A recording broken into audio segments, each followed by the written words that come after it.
When I was around 11 years old, I was taken from the village where I grew up in a town in Africa, and for the first time in my life, I had daily access to TV and movies. Needless to say, I fell in love with the TV, and by the time I was 12, I had been developing some unusual addiction to the TV screen, so much that I would stay awake many nights to watch movies.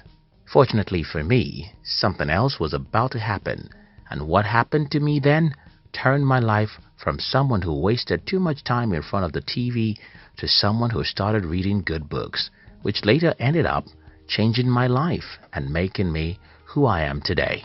In today's video, I'm going to share with you that single thing that changed my life, as I try to share with you why, in fact, you might be the reason for your poverty. If you're new here, consider subscribing so that you won't miss other interesting videos like this. Here's the thing. When I was around age 12, I suddenly discovered that there are two kinds of people in the world. The people who work hard to create things and the people who work hard to consume things that the first group created. I discovered that the TV shows and the movies I was watching were actually created with a lot of hard work, and by me spending too much time consuming them, I'm simply working hard to make other people richer. Hence, I'll be my greatest enemy, because I will make myself poor. Today, so many people are poor because they make themselves poor. In other words, you are the reason for your poverty. If you don't love yourself enough to say no to the excessive consumption of things other people created. Don't be a consumer of everything interesting. Most people I know are consumers of everything as long as those things are good or interesting.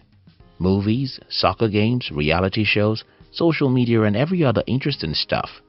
Because these people consume everything, they are the architects of their poverty. Because you can't simply be rich when you can't say no to other people's business that is stopping you from having your own business. There are three things people who consume interesting things don't know. First, everything you consume is other people's business. When I started seeing the movies, TV, websites, etc. as other people's business, my relationship with them changed, and that was more than 2 decades ago. Take for instance, if you understand that movies are other people's business, would you wake up early in the morning to watch a movie? If you're aware that soccer and every other sport are other people's business, would you argue and fight about it? If you don't understand that everywhere you go on the internet is other people's business, would you spend 8 hours every day consuming what other people are making? As for me, when I started seeing everything like a business, I know that I should never consume your business if consuming your business would mean that I won't have time to create my own business. For example, I know some people who wake up early in the morning to watch movies or TV shows. The reason why I can never do that is I know I should spend my morning to build my own business, not patronizing another man's business. If you love yourself, this is very easy. The second thing most people who waste too much time consuming other people's creativity don't know is that it takes an unbelievable amount of time, preparation, and efforts to create what they are enjoying. Again, the way I see this is different from the way most people see it. You see, when I understood that every significant entertaining or interesting thing out there was created out of the unbelievable amount of work, preparation, and sacrifice of the creator, I started asking myself, if these people could make so many sacrifices to create what they created, wouldn't I make some sacrifices to create something? Tell me any product, movie, football player, musician, or artist you like today, and I'll tell you that behind every of these people and product lies an unbelievable amount of work, persistence, collaborations, and sacrifices. So much that if you understand the number of sacrifice that goes into most of the things you enjoy, you will stop enjoying them. Instead, you will be inspired to create something that other people can also enjoy. Your favorite musician probably spends an entire year to write, practice, and record the music you like the most. The movie you like most was probably written, shot, and only released after 5 years have been invested into it. The YouTube videos you love watching were being made with a number of hours you wouldn't believe. Take for instance, The video you're watching right now must have been worked upon by 5 or 6 people before you can watch it. I write the script, someone proofreads it, another person voices it, someone else reviews the voice, another person animates, someone checks to be sure that everything is fine, and another person uploads and publishes it. But if I don't tell you this, you probably think it was simply made as you simply watch it. What is the point I'm making here?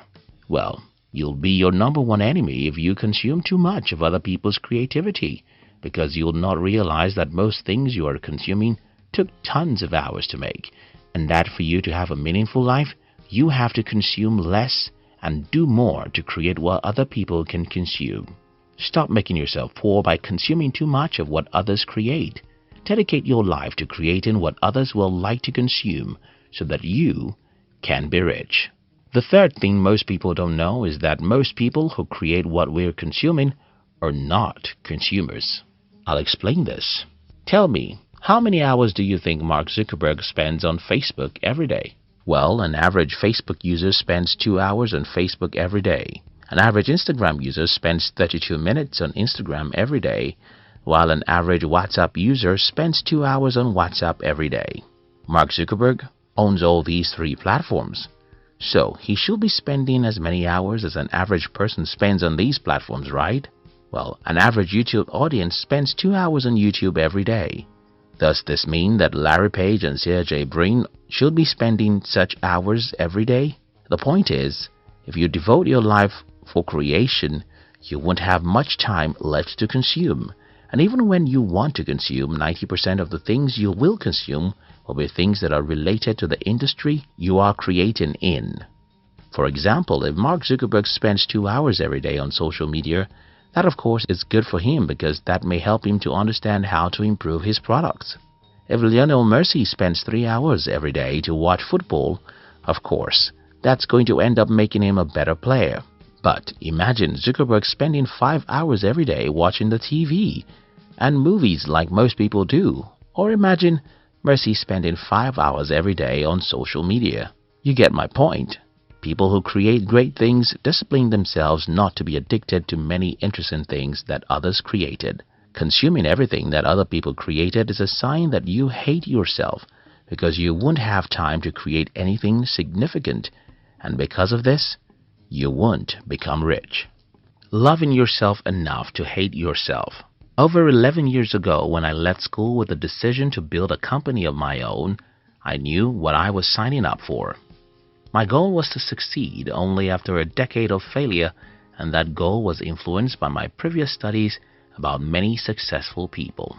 Since I've studied and understood that most people who succeed almost always have to sacrifice many years before their success comes, I never expected any cheap success.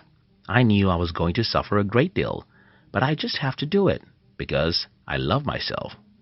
That's what I call love yourself enough to hate yourself. Most people don't love themselves enough, and that's why they complain and make excuses. For instance, if some armed robbers come to your home, steal all you have and rape your 17-year-old daughter, what would you do? Would you wait all day, complain and blame them? Wouldn't you stand up and take the responsibility of taking your daughter to the hospital? That 17-year-old innocent girl is your life, and whoever you think is the reason for your poverty is that armed robber. It doesn't matter what makes you poor. The armed robbers can never come back to take your daughter to the hospital. You have to do that, no matter how difficult that is. If you love yourself enough, you'll have the courage to hate yourself. If you love yourself enough, every excuse will disappear from your mind. If you love yourself enough, you'll hate yourself to do difficult things and go through failures just to create the kind of life you want for yourself. Here is a summary of everything I've discussed with you. You may be the very person who's responsible for your poverty. If you spend too many hours consuming what other people created, you won't have the time to create anything, whether it's a product, a service, or an idea. And if you create nothing, you'll be poor. And this is your fault. If you don't love yourself enough to hate yourself, you won't do difficult things. Instead, you'll expect the government or God to do it for you, what you have the power to do for yourself. God will ignore you, and the government will lie to you. If you don't hate yourself, you don't like yourself. If you don't like yourself, you will consume too many things and create nothing. If you create nothing meaningful, you'll be poor, and that will be your fault. Thank you so much for watching our videos.